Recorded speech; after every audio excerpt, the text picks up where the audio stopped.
할렐루야. 우리 장주영 목사님이 저번 주인가요?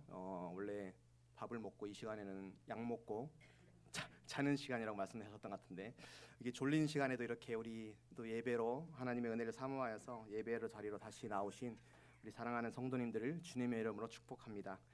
우리 함께 인사를 했으면 좋겠습니다. 우리 이렇게 인사를 할까요? 당신은 은혜 받은 자입니다. 이렇게 좀 인사를 했으면 좋겠습니다. 당신은 은혜 받은 자입니다.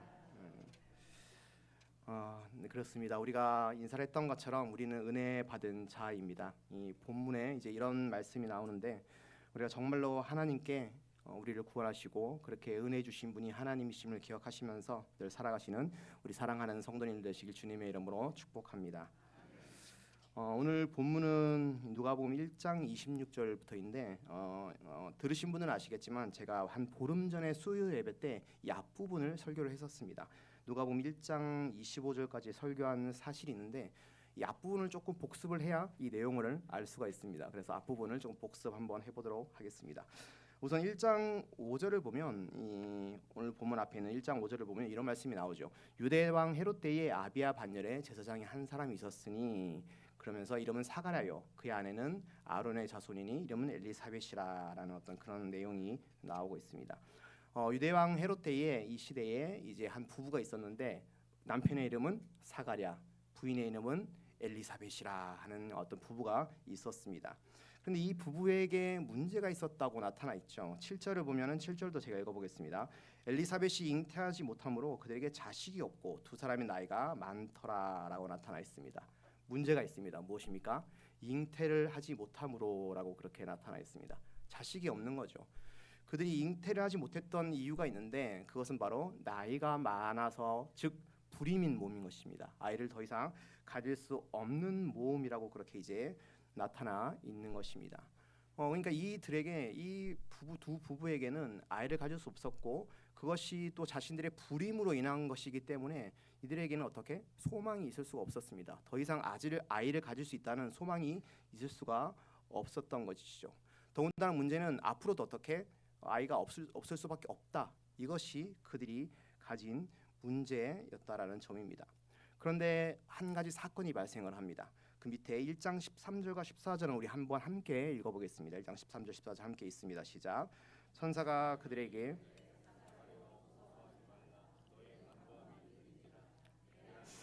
또 내 아들을 낳아주리니 그의 이름 너도 기뻐하고 즐거워할 것이요 많은 사람도 그의 태어남을 기뻐하리니. 아멘. 더 이상 소망을 가질 수 없었던 이 부부에게 한 가지 기쁜 소식이 들리죠. 천사가 나타납니다. 가브리엘이라는 천사인데, 이 천사가 사가랴야 무서워하지 말라, 너의 간구함이 들린지라라고 얘기를 하죠. 간구함이 들렸다는 얘기는 무슨 말이죠? 너희들이 지금까지 기도를 해온 것을 알고 있다. 하나님께서 알고 계신다는 뜻이죠. 그럼 이 부부가 무엇을 기도했다는 말입니까? 이 아이 없음에 대해서 간절히 기도했다라는 것입니다. 그런데 이제 어떻게 아들이 생기게 될 것이다라고 지금 천사가 예언을 하고 있는 겁니다. 내게 아들을 낳아주리니 그의 이름을 요한이라 하라라고 나와 있죠. 여러분, 이 요한은 우리가 알고 있습니다. 수요 예배 때도 말씀드렸지만 세례 요한이죠. 사도 요한이라고 하면 서로 어색해집니다. 세례 요한입니다. 우리가 알고 있는 이것에 대한 예언입니다. 그러면서 너도 기뻐하고 즐거워할 것이요 많은 사람도 그의 태어남을 기뻐하게 될 것이다. 이제 이렇게 얘기를 하고 있는 겁니다. 우리가 이 앞부분의 내용을 보면, 우리가 이제 단순하게 보면 어떻게 보면 이 내용이 한 부부가 아이가 없고 또 그것을 간절히 기도했고 또 그래서 하나님께서 간절함을 들어주셔서 아이를 낳게 해주셨다라고 그렇게 볼 수 있는 내용이기도 합니다. 근데 말씀드렸던 것처럼 사실 이 내용은 그렇게 그것으로 끝나는 내용이 아니라고 수요예배 때 말씀드렸습니다.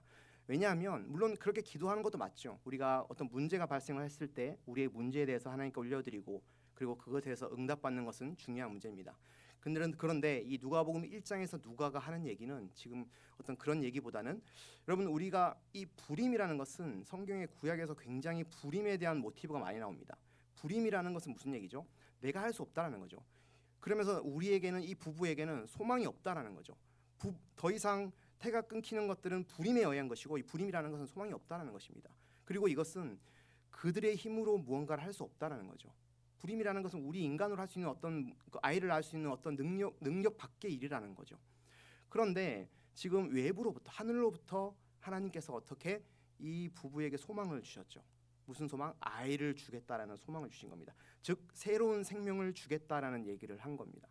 여러분 이것은 인간이 우리에게도 마찬가지고 그리고 보겠지만 이스라엘에게도 마찬가지였습니다. 여러분 이스라엘에게도 이 당시 소망이 없었습니다. 그래서 이 부부는 그 당시 이스라엘을 대표한다고 할 수가 있습니다.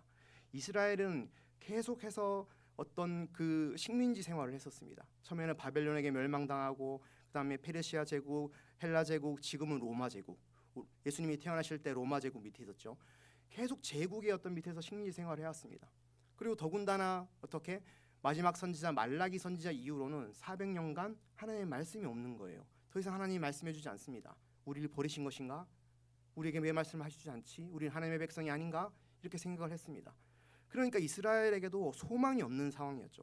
그걸 이 부부가 지금 대표해주고 대신해주고 있다라는 얘기입니다. 그런데 이것이 하나님의 소망이 생겼다라는 것은 이스라엘에게도 뭐다? 지금 소망이 생길 거라는 것입니다. 새로운 생명. 너희들이 죽어가고 있는데 이 부부가 죽어가고 있었던 것처럼 아무리 소망이 없었던 것처럼 너희들에게 내가 소망을 줄 것이다. 이스라엘에게도 부부에게 소망을 줄 것이다. 새로운 소망. 그것이 뭐죠? 복음이라는 것입니다. 복음. 우리는 알고 있지만 이 이후에 어떻게 됩니까? 오늘 본문에서도 보겠지만 예수 그리스도 메시아가 이 땅에 오셔서 우리를 위해서 죽으시고 십자가에 달려 죽으시고 부활하시고 그것이 뭐죠? 복음입니다. 복음. 우리에게 복된 소식이죠. 이것이 그래서 19절에 어떻게 나왔냐면 19절에 뒤에 보면은 이 천사 가브리엘이 이 좋은 소식을 전하여 주기 위해서 너에게 왔다라고 얘기를 합니다. 너에게 굿뉴스, 복된 소식, 좋은 소식을 너에게 전해 주기로 왔다.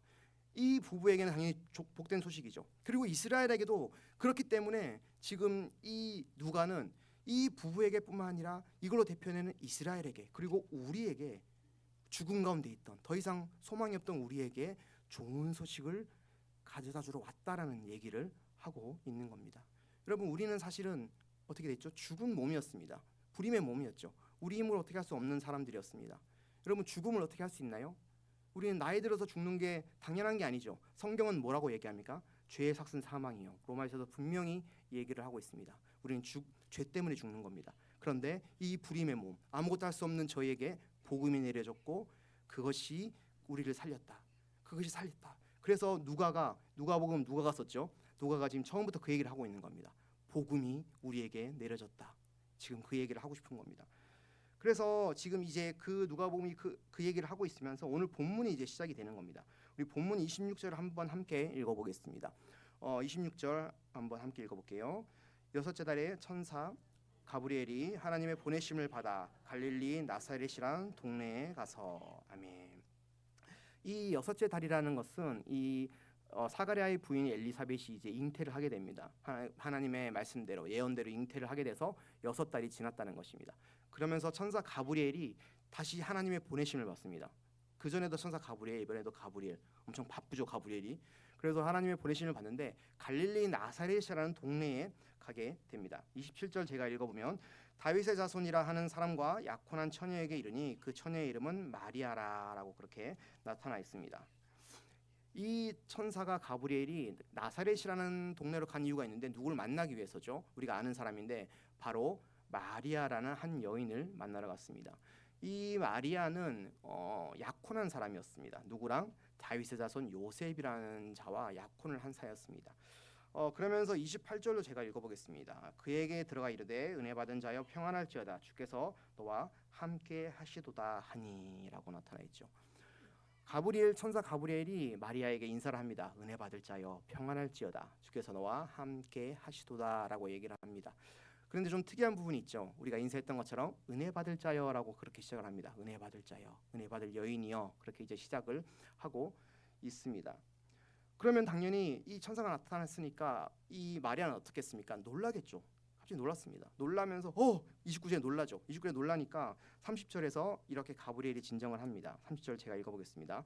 천사가 이르되 마리아여 무서워하지 말라. 내가 하나님께 은혜를 입었느니라 라고 그렇게 이제 얘기를 하고 있습니다. 여러분 지금 뭐가 반복되고 있죠. 뭐죠? 하나님께 은혜를 입었다는 부분이 강조되고 있습니다. 28절에서는 은혜를 받은 자여 30절에서는 내가 하나님께 은혜를 입었느니라 라고 그렇게 얘기를 하고 있습니다. 여러분 마리아는 이것을 듣고 놀랍니다. 여러분 마리아가 왜 놀랐을까요? 우선은 천사가 나타났기 때문이죠. 여러분 천사가 나타났다고 생각해 보세요. 놀랄 수밖에 없죠. 그런데 더 놀랄 수밖에 없는 이유가 뭐냐면 여러분 이 나사렛이라는 동네는 우리가 익숙하지만 예수님 때문에 익숙하지만 원래는 깡촌 중에 깡촌이었습니다. 그 당시 정말 깡촌이었습니다. 엄청 그 깡촌에 지금 천사가 나타났고 그 시골에 살고 있는 한 어린 소녀에게 여인에게 지금 천사가 나타난 겁니다. 그러니까 이 마리아는 놀랄 수밖에 없죠. 왜 내가 그것도 은혜를 받을 자여라고 두 번이나 반복합니다. 이 마리아 입장에서는 내가 왜 은혜를 받을 자지? 나는 시골에 그냥 사는 한 소녀에 불과한데 나는 그냥 아무것도 없는 그냥 한 소녀에 불과한데 내가 왜? 라고 놀랄 수밖에 없는 거죠. 여러분 실제로 마리아는 성경을 보면 어떤 배경이나 어떤 가문이나 이런 게 나와 있지 않습니다. 단지 소개가 뭐죠? 요셉 다윗의 자손 요셉과 약혼한 자라고 나와 있을 뿐입니다. 마리아는 그냥 마리아예요. 마리아는 가문도 없고 뭐 아무것도 없습니다. 그냥 시골에 있는 한 소녀에게 나타났다라고 할 수 있습니다. 그렇게 놀라 있는 마리아에게 더 충격적인 얘기를 하죠. 이 천사가 얘기를 하는데 본문 31절을 한번 같이 한번 읽어보겠습니다. 31절 함께 있습니다. 시작. 보라 내가 잉태하여 아들을 낳으리니 그 이름을 예수라 하라. 아멘. 충격적이죠. 이 소녀에게 시골 소녀에게 내가 잉태하여 아들을 낳을 것이니 이름을 예수라 하라라는 얘기가 들려집니다. 더 충격적인 예언이 있습니다. 32절, 33절도 한번 함께 읽어보겠습니다. 함께 있습니다. 시작. 그가 큰 자가 되고 지극히 높으신 이의 아들이라.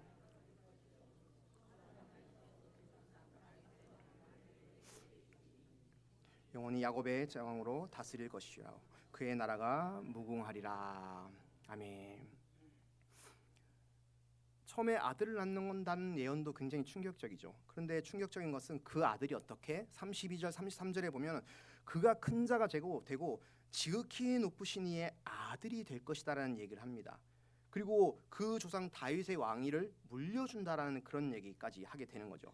그러면서 33절에 영원한 야곱의 집을 왕으로 다스릴 것이다라는 얘기를 하고 있습니다. 쉽게 말해서 무슨 얘기입니까? 아들이 태어날 것인데 그 아들이 다윗의 자손의 왕 다스리게 된다. 야곱의 영원한 집을 다스리게 된다라는 얘기를 이스라엘 나라를 다스리게 된다는 충격적인 예언을 하고 있는 거죠. 그러니까 당연히 이 마리아는 놀랄 수밖에 없는 겁니다. 도대체 무슨 얘기를 하고 계시는 거예요? 지금 나는 처녀인데 그냥 약혼했을 뿐인데 지금 무슨 얘기를 하고 계시는 거예요? 아들이 태어난다니 그리고 왕위를 물려준다니 무슨 얘기를 하고 있는 거예요? 라고 놀랄 수밖에 없는 거죠.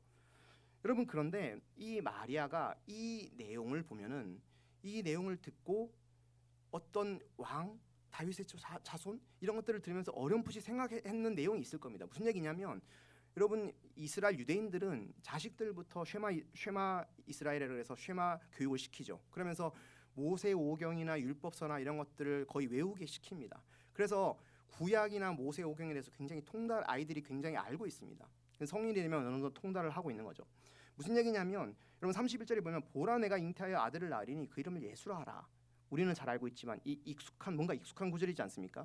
익숙한 구절. 왜냐하면 이게 왜 익숙하냐면 이사야서에 예언되어 있습니다. 이사야서 7장 14절을 읽어보겠습니다. 이사야서 7장 14절 제가 읽어보겠습니다. 그러므로 주께서 친히 징조를 너에게 주실 것이라. 보라 처녀가 잉태하여 아들을 낳을 것이요 그의 이름을 임마누엘이라 하리라라고 이제 그렇게 나타나 있는 거죠. 이 말은 이사야서에 메시아가 태어난다는 구절이죠. 우리도 알고 있죠.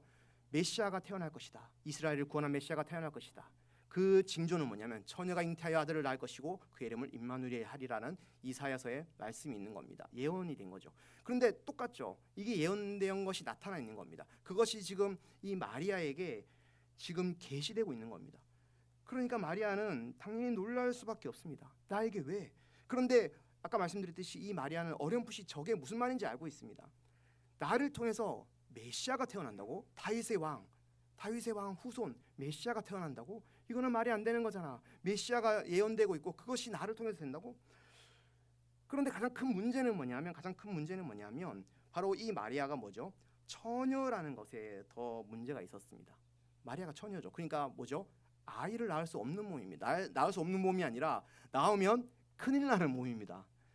뭐 지금은 그렇다 치더라도 지금도 문제지만 그 당시 여러분 처녀가 아이를 낳는다는 것은 뭐 거의 죄를 짓는 거나 마찬가지였던 문제가 되는 일이었습니다.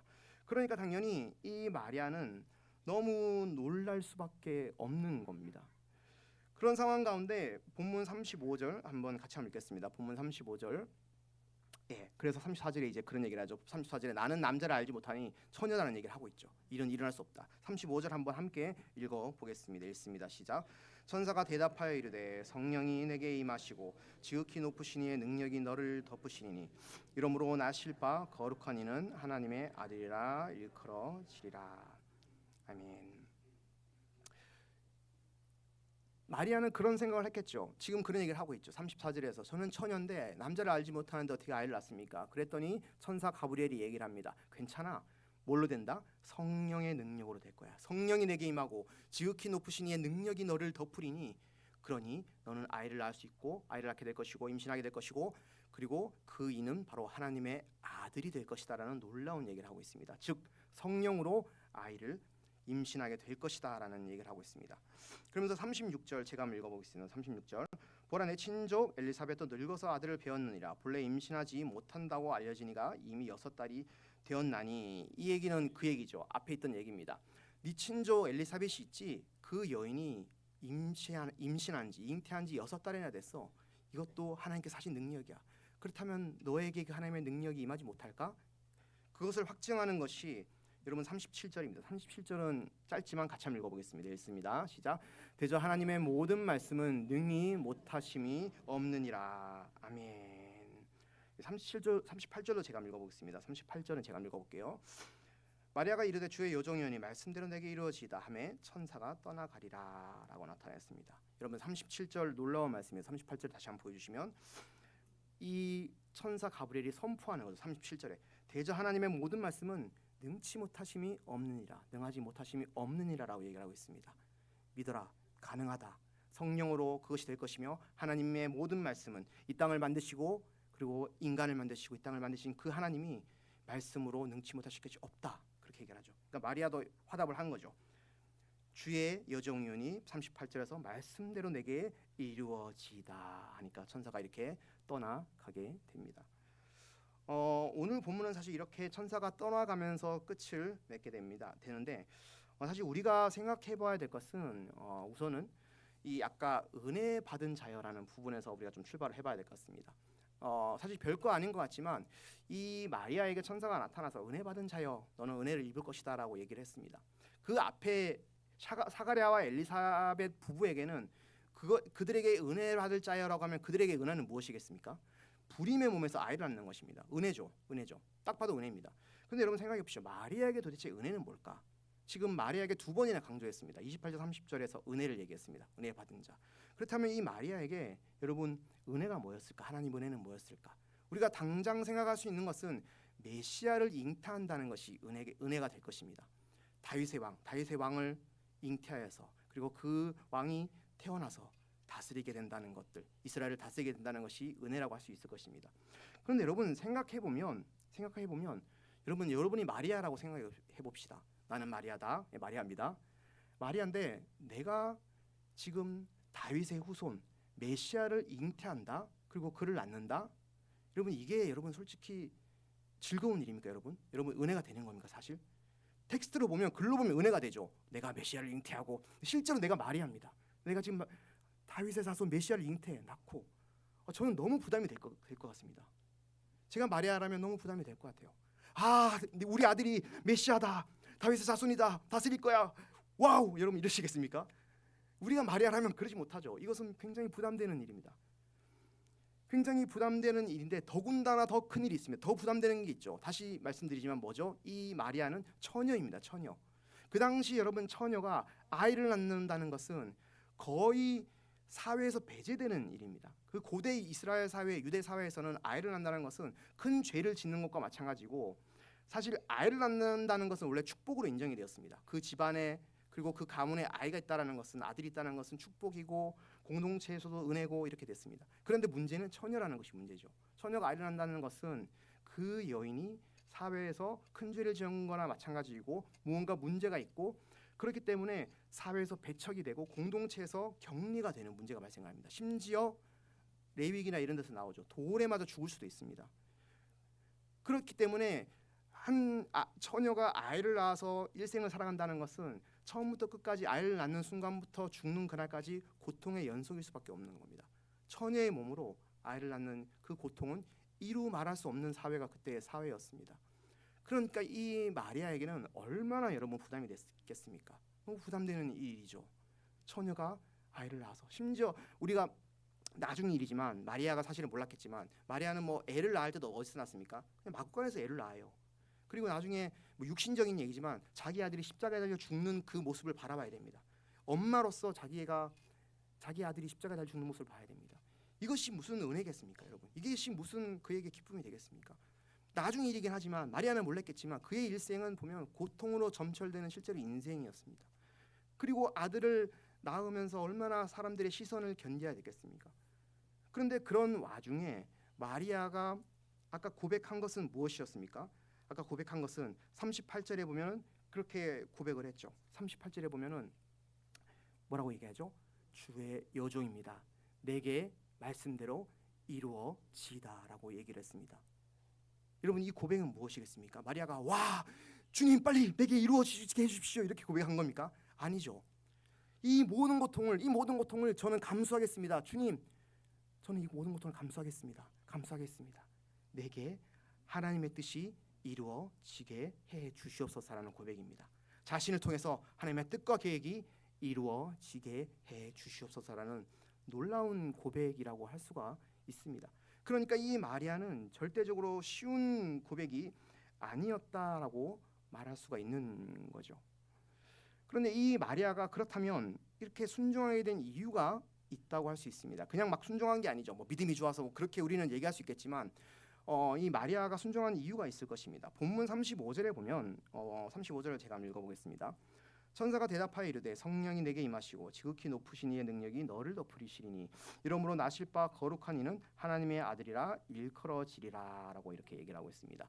여기서 두 가지가 특징이 나오죠. 성령이 내게 임하고 그 다음에 그 성령으로 인해서 태어난 아기는 하나님의 아들이라는 부분이 크게 두 가지가 중요점이라고 할 수 있습니다. 우선 성령이 내게 임하시고라고 그렇게 했을 때 여러분, 이것이 성령이 임하시고라고 했을 때 성령이 임하면 우리는 지금 우리가 성경을 알기 때문에 성령으로 아들이 태어났지라고 하는데 이 성령이 내게 임하시고 할 때 이것은 굉장히 많은 뜻을 내포하고 있습니다. 이 더군다나 그 아들이 하나님의 아들이라는 얘기입니다. 여러분, 하나님의 아들이 뭘까요? 하나님의 아들이 뭐 하는 직책일까요? 하나님의 아들은 하나님의 아들이죠. 그렇게 얘기할 수 있지만 하나님의 아들이 하는 역할이 있습니다. 뭐죠? 이 땅을 다스리는 역할을 합니다. 이 땅을 다스리는 역할. 우선 이것을 뒷받침하는 것이 이 성령에 대한 얘기를 우선 해보도록 하겠습니다. 우리 이사야서 32장 15절을 우리 한번 함께 읽어보도록 하겠습니다. 이사야서 32장 15절 함께 있습니다. 시작.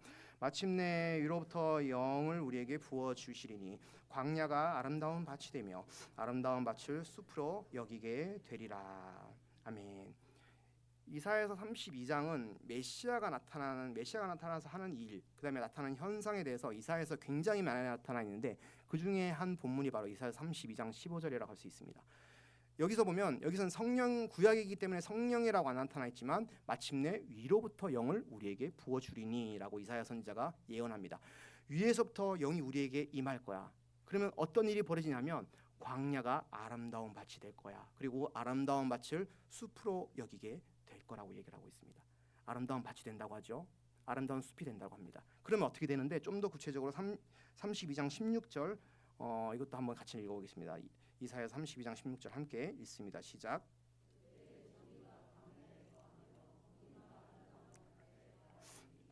아멘. 이 아름다운 밭이 뭐냐라고 했을 때 16절에서 조금 보충을 해주는데 그때의 정의가 광야에 거하며 공의가 아름다운 밭에 거한다는 얘기를 하고 있습니다. 무슨 얘기입니까? 정의와 공의가 펼쳐지는 땅이 될 것이라는 얘기입니다. 그 영이 위에서부터 내려오게 되면 그 영으로 인해서 아름다운 밭, 즉 이 땅이 정의와 공의가 거한다는 땅이 된다는 것이고 이것은 이사야서는 뭐라고 그랬죠? 메시아를 나타내는 장이라고 했죠.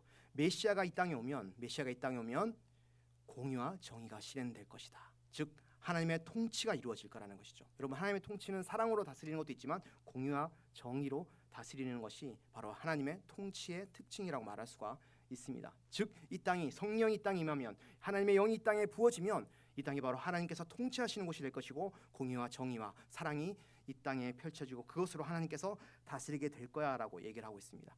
그것이 바로 여러분 하나님의 아들이 하는 역할입니다. 하나님의 아들. 여러분 창세기 1장에 보면은 잘 따라오십시오. 창세기 1장 2장에 보면 하나님의 형상으로 하나님의 아들이 있습니다. 하나님의 형상으로 태어난 누구죠? 아담이 있습니다. 아담이 하는 일이 뭐죠? 이 땅을 다스리는 역할을 해야 됐습니다. 충만하고 이 땅을 충만하게 하고 다스리는 역할. 무엇으로? 하나님의 뜻으로 하나님의 형상을 이어받아서 다스려야겠습니다. 그런데 그게 실패했죠. 실패하게 됩니다. 그래서 하나님께서 다른 계획을 세우시죠. 어떻게? 진짜 독생자 하나님의 아들을 보내셔서 이 땅을 올바르게 다스리게 하시려는 것이 하나님의 계획인 것입니다. 그런데 그것이 어떻게? 성령이 임하게 되면 그런 얘기를 하고 있는 거죠. 그래서 이 하나님의 아들이라는 것은 하나님의 통치를 얘기하는 것입니다. 공의와 정의로 다스리게 되는 하나님의 통치라고 얘기하는 것인데 마리아가 이렇게 아까처럼 순종할 수 있었던 이유는 바로 이 하나님의 통치를 미리 보았기 때문이라고 말할 수 있습니다. 성령이 그녀에게 임했습니다. 그 소녀에게 임해서 그는 하나님의 통치, 하나님 나라, 하나님의 다스림을 미리 맛본 것입니다. 왜 그렇게 얘기하냐면 마리아 뒤에 보면 마리아가 찬양하는 부분이 있습니다. 이것이 1장 46절에서 55절에서 이 마리아 찬가라고 하는 부분인데 이 마리아가 하나님을 찬양하는 부분이 있는데 47절에 보면은 내 마음이 하나님께 내 주를 기뻐하면 이라면서 찬양을 시작합니다. 그렇게 고백하면서 그러면서 48절부터 이제 그의 찬가 노래가 시작이 되는데 우리 48절부터 53절은 한번 함께 읽어보겠습니다. 길지 않으니까 함께 읽도록 하겠습니다. 47절부터 있습니다. 시작. 그의 여종의 비천함을 도우셨습니다. 보라 이제 후로는 만세를 나를 복이 있다 일컬이로다. 능하신 이가 큰 일을 내게 행하셨으니 그 이름이 거룩하시며 긍휼히 두려워하는 자에게 대대로 이르리로다. 그의 팔로 힘을 보이사 마음의 생각이 교만한 자를 흩으셨고 권세 있는 자를 그 위에서 내리치셨으며 비천한 자를 높이셨고 줄이는 자를 좋은 것으로 배불리셨으며 부자는 빈손으로 보내셨도다. 아멘. 여러분 이 부분을 보면 이 마리아 찬가입니다. 여기 핵심이 이제 이 48절부터 53절에 나타나고 있는데 특히 보면은 이 50절에 보면 긍휼히 두려워하는 자에게 대대로 나타나는도다라는 부분이 있고 51절에 대비하는 것이 있습니다. 뭐죠? 마음이 교만한 자를 흩으신다라고 얘기합니다. 마음이 교만한 자를 흩으시고 그 다음에 52절에 권세 있는 자를 내리치셨으며 대신 비천한 자를 높이신다라고 얘기를 하고 있습니다. 줄이는 자를 좋은 것으로 배불리시며 부자는 빈손으로 내버리셨도다라고 얘기하고 있고 51절에서 마음이 교만한 자를 흩으시고 52절 권세 있는 자를 내리치시고 비천한 자를 높이시며 줄이는 자를 좋은 것으로 배불리셨다. 부자는 뭐 빈손으로 보내셨다 이런 얘기를 하고 있죠. 이 내용은 뭐냐면 마리아가 어떤 개인적인 노래를 하고 있는 게 아니죠. 하나님의 통치를 지금 찬양하고 있는 겁니다. 하나님의 통치, 하나님의 성령이 임하면 이루어지는 하나님 나라에 대해서 지금 그것을 보고 찬양하고 있는 겁니다. 하나님이 임하시면 이런 일이 벌어지지, 이런 일이 벌어지지라는 얘기를 하고 있는 겁니다. 이것을 하나 더 볼 텐데 우리 이사야서 아까 말씀드린 이사야서에 보면 메시아가 오면 이루어질 일들에 대해서 많이 나와 있다고 말씀드렸죠. 그것에 대해서 이제 이사야서 11장이 이렇게 얘기를 하고 있습니다. 이사야서 11장 6절과 7절 제가 읽어보겠습니다. 이사야서 11장 6절과 7절입니다. 제가 읽어보겠습니다. 그때 이리가 어린 양과 함께 살며 포범이 어린 염소와 함께 누우며 송아지와 어린 사자가 살찐 짐승이 함께 있어 어린아이에게 끌리며 염소와 곰이 함께 먹으며 그것들의 새끼가 함께 엎드리며 사자와 소처럼 풀을 먹을 것이며 라고 나타나 있습니다. 여러분 이 구절 잘 알고 있죠? 우리가 옛날에 찬양했던 독사굴에 이 8절이 그녀입니다. 어린이가 손 놓고 지금 연륜이 나오고 있는데 네 목사님 감사합니다. 네, 그 찬양이 그대로 나와 있죠. 그게 뭐냐면 하나님 나라 천국에서 펼쳐진 일들이 이사야서 11장에 나타나 있는 겁니다. 그런데 이 구절을 보면 우리에게 굉장히 좀 뭔가 불편한 뭔가 어색한 거 있죠. 어색한 거 당연한 거지만 어색한 거 뭐죠? 어린 염소와 어린 송아지가 사자와 함께 있대요. 사자와 함께 있대. 이리와 함께 있대. 이게 뭐예요? 말이 안 되잖아. 염소와 양과 사자와 함께 있대. 왜 말이 안 됩니까? 먹거리잖아. 먹거리. 사자의 음식입니다. 같이 있으면 안 되는 거예요. 사자가 지금 먹어야 되는 거야. 그런데 이사야서는 메시아 이 땅에 천국에 하나님 나라에 펼쳐질 것이 바로 이런 모습이라고 얘기하는 겁니다. 무슨 얘기냐면 이 땅의 논리가 청소년부에서도 얘기했었는데 이 땅의 논리가 어떻게 뒤집어진다는 겁니다. 하나님 나라는 이 땅의 원리가 뒤집어질 거야. 하나님의 통치가 오면 완전한 하나님 나라가 오면 예수 그리스도가 오셔서 우리는 다시 오시는 걸 기대하고 있죠. 예수님께서 다시 오시면, 메시아가 오시면 어떻게 이 하나님 나라가 올 것인데, 하나님의 통치는 세상의 원리가 뒤집어지는 거야 라고 얘기를 하고 있습니다. 세상의 원리는 뭐죠? 사자가 어린 양을 먹는 게 세상의 원리입니다. 강자가 약자를 누르는 것이 세상의 원리입니다. 그래서 우리는 어떻게 살아갑니까? 강한 자가 되기 위해 살아가는 거예요. 심지어 우리도 강한 자가 되기 위해 살아가는 거야. 살아갑니다. 반말이 나왔네요. 살아가는 겁니다. 아이들에게 그걸 가르치잖아요. 너 공부 잘해야 돼. 너 이거 돼야 돼. 뭐 돼야 돼. 사자 들어가는 거 돼야 돼. 안 그러면 너 끝난다. 우린 여러분 아이들에게 이걸 가르치고 있습니다. 그게 틀렸다는 것이 아니라 우리도 이 땅의 원리, 약육강식의 논리, 세상의 논리로 아이들을 가르치고 우리도 그걸 살아가고 있습니다. 나 돈 이렇게 많아. 내 타이틀 이거야. 통장을 보세요. 나 이렇게 가지고 있습니다. 나 강합니다. 건드리지 마세요. 세상의 원리로 살아가는 거죠. 그런데 하나님 나라가 오면 하나님이 통치하시는 곳은 어떻게 된다고요? 그 원리가 뒤집어진다고 얘기를 하고 있는 겁니다. 마리아는 지금 그걸 얘기하고 있는 거죠. 여러분 보세요. 원리가 다 뒤집어지고 있잖아요. 지금 51절 53절에 보면은 다 뒤집어지고 있습니다. 긍휼한 자가 높여지고 교만한 자가 흩어지고 권세 있는 자가 내리침을 당하고 비천한 자가 높여진다라고 얘기를 하고 있는 겁니다.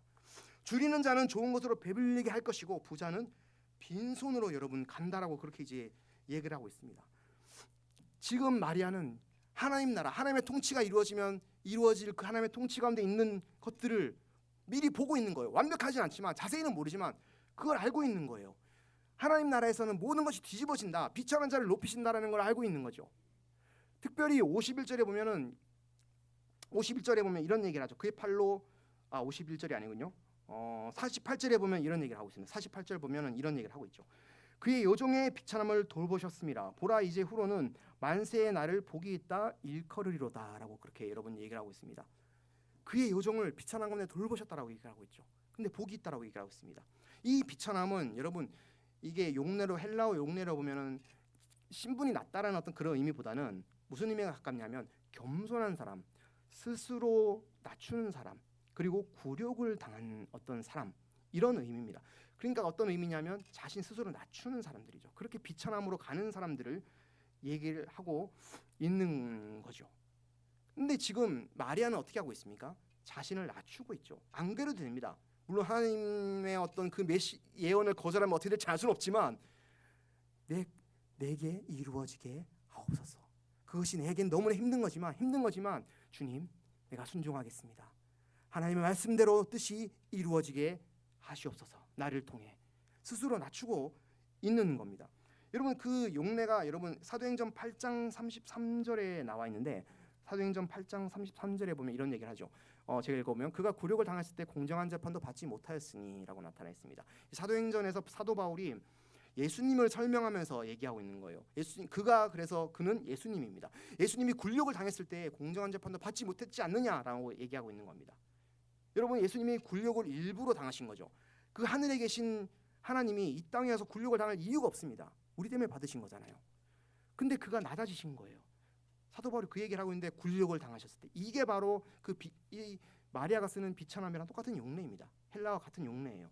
그래서 그 얘긴즉슨 이 마리아는 일부러 굴욕을 당하고 겸손하고 비천에 처한 자들을 하나님께서 하나님 나라에서는 복이 있다 하신다는 거예요. 높이신다는 거예요. 나는 이걸 믿는다는 거예요. 하나님 나라에서는 이렇게 될 거야. 내가 지금은 이 땅 가운데 비천하게 살 수 있지. 내가 처녀로 아들을 낳았는데 얼마나 비천함을 당하겠어, 굴욕을 당하겠어. 그런데 괜찮아. 왜? 하나님 나라에서는 높여지기 때문이야. 나를 높이실 거기 때문이야. 내가 복 있다 할 거고 하나님께서 나를 돌보시길 때문이야 라고 지금 그렇게 여러분 얘기를 하고 있는 겁니다. 여러분 이걸 본 거예요. 하나님 나라를 본 거예요. 물론 그 하나님 나라는 완전한 하나님 나라, 예수님께서 다시 오시는 재림하시는 그날의 완전한 하나님 나라 천국은 이루어지고 그 원리가 적용이 되겠죠. 그러나 지금도 불완전하지만 완전하지 않지만 하나님 나라가 우리에게도 임하고 있죠. 왜냐하면 마가복음에서 하나님 나라 예수님께서 오시면서 뭐라고 얘기하셨죠? 하나님 나라가 가까이 왔느니라. 완전하지 않지만 우리가 살아가는 이 땅에서도 하나님 나라가 있습니다. 어디에? 우리가 하나님을 믿을 때 우리가 성령을 받을 때 우리가 하나님 나라의 통치를 받죠. 개인이. 그리고 어디? 교회가 하나님 나라의 통치를 받잖아요. 성령이 임한 자들이 모인 교회에서 이곳은 그래서 이 교회는 하나님의 통치를 받는 것입니다. 하나님 나라예요. 불완전하지만 우리가 불완전하게 만들죠. 서로 시기하고 질투하고 강한 것을 자랑하고, 교회에서도 우리는 강한 것을 자랑합니다. 이번에 내 아파트 여기 갔다. 나 이번에 아파트 때문에 1억 벌었다. 나 이번에 우리 남편 여기 갔다. 그게 틀렸다는 게 아니라 우리는 강한 걸 자랑하고 있는 거예요. 하나님 나라에서 강한 걸 자랑하고 있는 겁니다.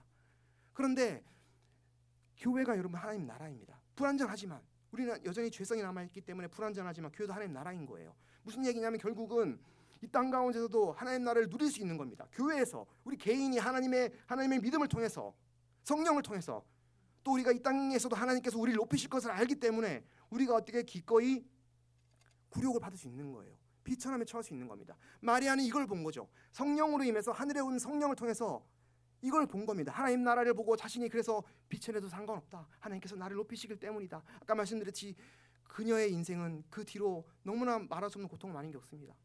아들의 십자가에 달린 것들, 물론 그가 메시아였지만 육신적으로는 그죠? 고통을 당하며 살아갑니다. 여러분은 그렇게 할 수 있었던 이유는 이 성령으로 하나님 나라를 받기 때문이에요. 그리고 그걸 소망했기 때문입니다. 여러분 무엇을 소망하며 여러분 살아가십니까? 여러분 무엇을 소망하며 살아가세요? 우리는 하나님 믿는다고 얘기하지만 내 안에 성령이 있다고 얘기하지만 우리가 자랑하는 것이 타이틀이고 우리의 통장이고 그렇다면 우리는 여전히 하나님 나라를 바라보지 못하는 것일 수도 있습니다. 여러분 하나님께서 우리에게 성령을 보내주셨습니다. 앞에 보면은 사가랴와 엘리사벳이 사가랴에게 그 천사가 임하죠. 그런데 사가랴는 사실은 이걸 믿지를 못해요. 자기가 기도해놓고 못 믿습니다. 아들이 태어난다고? 어떻게?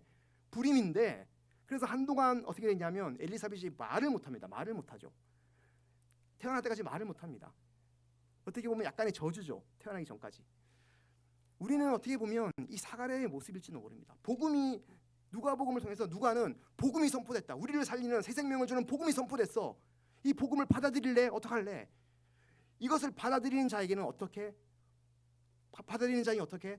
살아갈 때 여러분 고통이 있을 수 있습니다. 비천에 처할 수도 있죠. 내가 아멘 믿을 때는 기쁘지만 우리가 이 복음을 받아들일 때 이 복음으로 인해서 우리가 고난 받을 수 있습니다. 비천하게 처할 수도 있죠. 그런데 어떻게 돼? 하나님의 통치 가운데 우리는 영광에 거할 것입니다. 우리를 높여주신 하나님이 있기 때문에 괜찮다라는 거예요. 우리는 이 소망 갖고 살아가는 거예요. 여러분 우리는 소망 갖고 살아가는 겁니다. 이 복음이 여러분 매주 우리에게 선포되고 매일 우리가 듣는 것들이 복음이 너무나 많습니다. 그런데 우리는 사가랴처럼 안 믿으려고 해요. 누가는 우리에게 물어보죠. 이 복음으로 인해서 비록 고통을 받을 수 있고 고난을 처할 수 있지만 어떻게 할래? 그런데 이게 새로운 생명을 주는 거야. 놀라운 일이야. 불임에 처한 생명이 없는 우리에게 이것이 우리에게 복음이 될 거야. 새 생명을 주는 거야. 어떻게 할래라고 물어보고 있습니다. 여러분 우리는 고난에 처할 수 있습니다. 근데 괜찮습니다. 하나님께서 우리를 통치하시고 예수 그리스도께서 이 땅에 오실 것이기 때문입니다. 잠시 이 땅에서 우리는 그럴 수 있습니다. 괜찮습니다. 여러분 그래서 그걸 믿으시면서 살아가는 우리 사랑하는 우리 성도님들 되시길 주님의 이름으로 축복합니다. 아멘. 제가 기도하도록 하겠습니다.